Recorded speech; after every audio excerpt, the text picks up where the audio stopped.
Welcome back. I'm on chapter 16. The attic door swung open and the darkness breathed in, sucking thick streams of fog into its gaping mouth. Wildboy stepped cautiously into Dr. Griffin's house.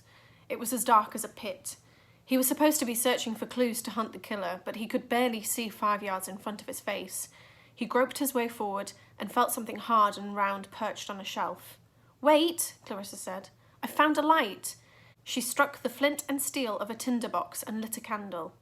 Wildboy blinked, dazzled. When he looked again, he was staring at a human skull. He staggered back and bumped into Clarissa. "Get off me!" she snapped. "Don't!" Her mouth stayed open, but no more words came out. She turned and stared around the low-roofed attic. "Bones," she said finally. The attic was full of bones, hundreds of human bones. There were bones all over the floor, bones in boxes, and bones in stacks against the slatted walls. Human skulls lined a shelf, and 2 whole skeletons guarded the top of a spiral staircase that wound deeper into the house. "What is this place?" Clarissa said.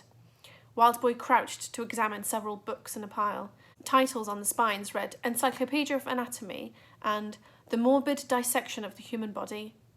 Inside were drawings of human bodies, diagrams of twisting muscles and maps of internal organs, like those he'd seen in Professor Wollstonecraft's caravan. "I bet the hooded man did this," Clarissa said. "He must have murdered hundreds of people. He's obsessed with bones." "Clarissa," Wildboy said before she got carried away, "these bones ain't got anything to do with the hooded man. This is an anatomy school." He'd heard of these places. Medical schools where doctors carved up corpses to study their insides. Clarissa looked horrified, but Wildboy felt a shiver of excitement run through his hairs. Clarissa handed him the candle. "You go first." The floorboards groaned under his bare feet as he led the way down the rickety spiral of wooden steps. The wallpaper was faded and peeling away, revealing walls that were streaked with damp. There was a smell in the air like rotting meat that grew stronger with each step. At the bottom of the stairs was a room that stretched from window to window along the length of the house. Several wooden tables ran down its centre. On each was a sack filled with something large and lumpy, like a bag of potatoes. Clarissa pulled her hair round her nose. "Where are we now?" "A classroom," Wildboy said. He spotted signs of the table's grim purpose everywhere, rags on the floor to soak up sticky spillages, iron buckets to catch fatty drippings. This was where the doctor's students dissected corpses. No wonder the place stank. His heart beat harder as he guided his candle over the tables and the sacks. Most of the bags were tied with rope, but one had fallen open. Wildboy raised the top and stepped sharply back, gagging with revulsion. "What is it?" Clarissa said. "What's in there?" Wildboy knew he should warn her, but he couldn't resist the opportunity this presented, so he just stepped back and shrugged. "Nothing much," he said. She had to look, and when she did, her face turned almost green. Inside the sack was a body of a young woman with wide open eyes and slate grey skin. The corpse looked like one of the waxworks that showmen displayed at the fair. Clarissa leaned against the table, fighting back sick. "You should have said," she seethed. "I did say." "You said, 'Nothing much.' There's a dead body in there." "A dead body is nothing much." Wildboy didn't really believe that. Until last week, he'd never seen a corpse. Now he was in a room full of the things. He was scared, but fascinated too. "Why are they still here?" Clarissa said. "Must be the fog," Wildboy said. "The coppers can't take them away until it clears." His eyes widened as he reached the table at the far end of the room. "Over here," he said. "The murder was done here." Clarissa rushed closer. "How do you know?" And then she saw. This table was different to the others. The body laid on it wasn't in a sack, but covered by a sheet of black tarpaulin, and painted in white on the sheet were 3 words: "Murder done here." "The doctor's body," Clarissa said. "It's still here and all." Wildboy raised his candle so it lit the wall behind the table. There, in crimson letters that had dripped down the wallpaper, was written, "Wildboy and Clarissa done it." Wildboy hocked up a bit of spit, fired it hard at the wall, and watched it trickle down over the bloody writing. Seeing his name written like that, written in blood, made him more determined than ever to catch whoever had done this, to make the person pay for setting him up. He could tell from the look on Clarissa's face that she felt the same. She snorted and blasted another oyster of phlegm at the wall. "The hooded man's going to regret messing with us," she said. Wildboy turned and took hold of the tarpaulin. "You ready?" Clarissa nodded. "Ready."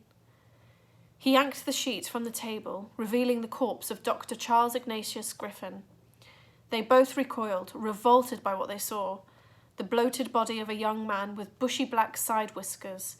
The man might have been handsome once, but his eyes were now grey and glazed with death. His cheeks were sunken, and the tip of a dark tongue rested between cracked black lips. His sleeves were rolled up, and his shirt and waistcoat were torn and stiff with dry blood.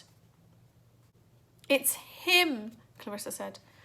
Wildboy recognised him too. Dr. Griffin was the man from whom they stole the letter at Greenwich Fair. Sick rose from Wildboy's belly and stung his throat, but he forced it back and edged closer. "Look," he said. On the doctor's finger was a gold ring, decorated with a single raised letter, a G. Professor Wollstonecraft had the same ring, but it was gone when I saw him in the stable. The killer took it.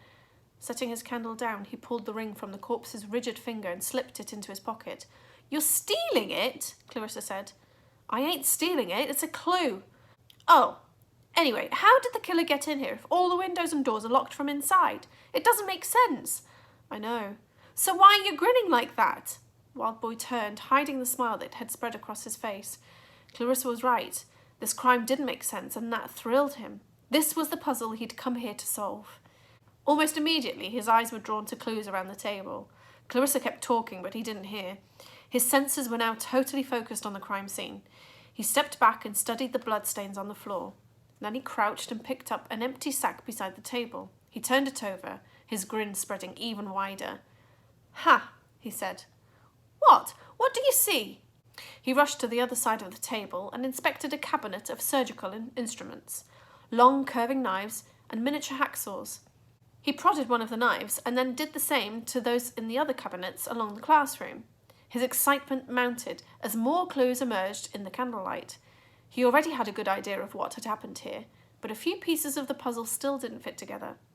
He rushed back to the doctor's corpse and examined a large bloodstain that ran over the edge of the table's surface. He drew a fingertip slowly around the mark, tracing its pattern. "Splash marks," he muttered. Leaning closer, he peeled a single strand of hair from the blood. He held it so close to the candle that its end sizzled in the flame. "Is that a silver hair or white?" Clarissa said. Eager to look busy, she grabbed a pencil from a cabinet and added the clue to her list. "Tell me what you've seen. How did the killer break into the house?" "He didn't." "What?" Wildboy nodded towards the array of surgical tools. "See them knives? They've been sharpened, but the others in the room ain't." "So?" "So the doctor was about to use them. He was working when he got killed, or he was about to. His sleeves are rolled up, see? He was about to cut up one of these bodies." "No, not one of these." Wildboy stood over the empty sack on the floor.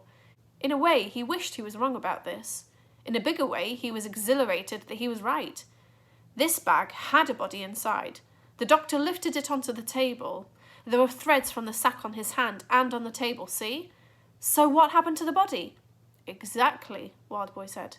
"Now look, the doctor's blood is here on the table. These sides have splash marks. The blood didn't spill out. It landed here." "You mean? What do you mean?" "I mean, he was stabbed while he leaned over the table. Stabbed by someone lying on the table." "But the person lying on the table, it was the dead body." "Or so the doctor thought." The colour drained from Clarissa's cheeks.